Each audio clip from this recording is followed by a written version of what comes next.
بانياس هي مدينة ساحلية سورية تطل على البحر الأبيض المتوسط وتتبع محافظة طرطوس.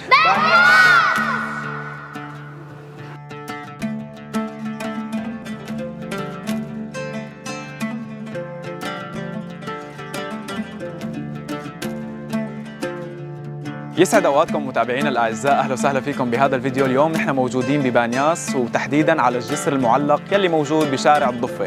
اول ما بتوقفوا على هذا الجسر فورا بتسمعوا صوت المياه ومناظر طبيعيه هون بتجنن. تعالوا معنا لنشوف باقي التفاصيل.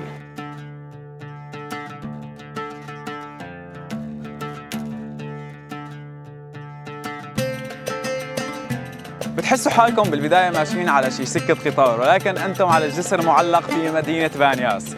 وتحت هذا الجسر المناظر الطبيعية بتجنن، النبعة والشجر والورد والخضار، وكتير كتير المنظر حلو.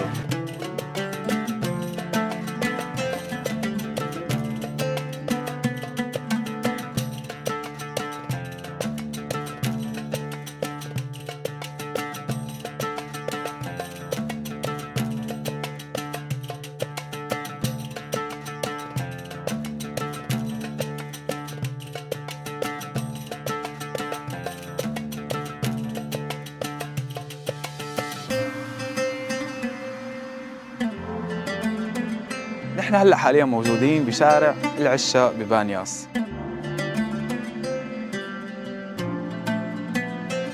بانياس هي مدينة ذات مناخ متوسطي جاف في الصيف ممطر في الشتاء.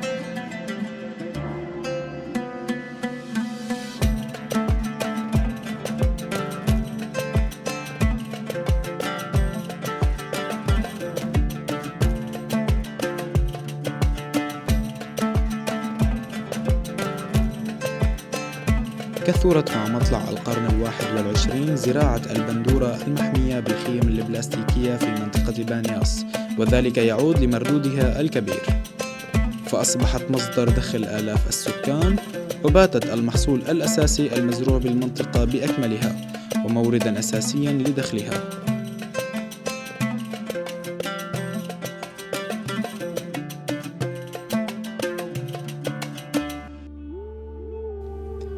يمر بوسط المدينة نهر بانياس الساحلي الصغير البالغ طوله كيلومترا واحدا، الذي ينبع من منطقة رأس النبع ويصب في البحر المتوسط. يعتقد أن تاريخ مدينة بانياس يعود إلى حقبة ما قبل التاريخ.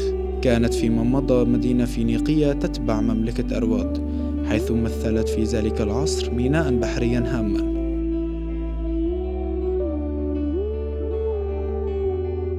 وتنتشر الزراعة في محيط بانياس وأريافها بفضل خصوبة التربة والمناخ المتوسطي السائد بالمنطقة، ومن بين المحاصيل الشائعة فيها الحمضيات واللوزيات والزيتون.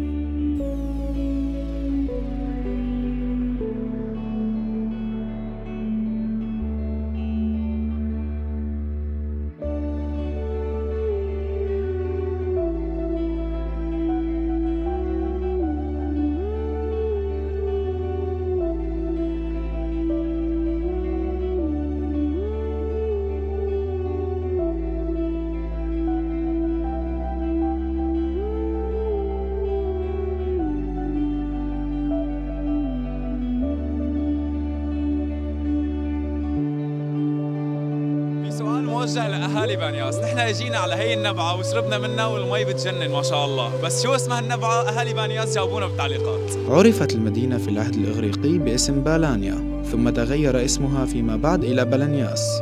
المهن الأساسية التي يعتمد عليها سكان بانياس هي صيد السمك والزراعة.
اكتسبت المدينة أهمية اقتصادية كبيرة نتيجة بناء عدة منشآت صناعية بارزة فيها، أهمها المحطة الحرارية لتوليد الطاقة الكهربائية، ومصفاة النفط لتكرير النفط المستخرج بالبلاد.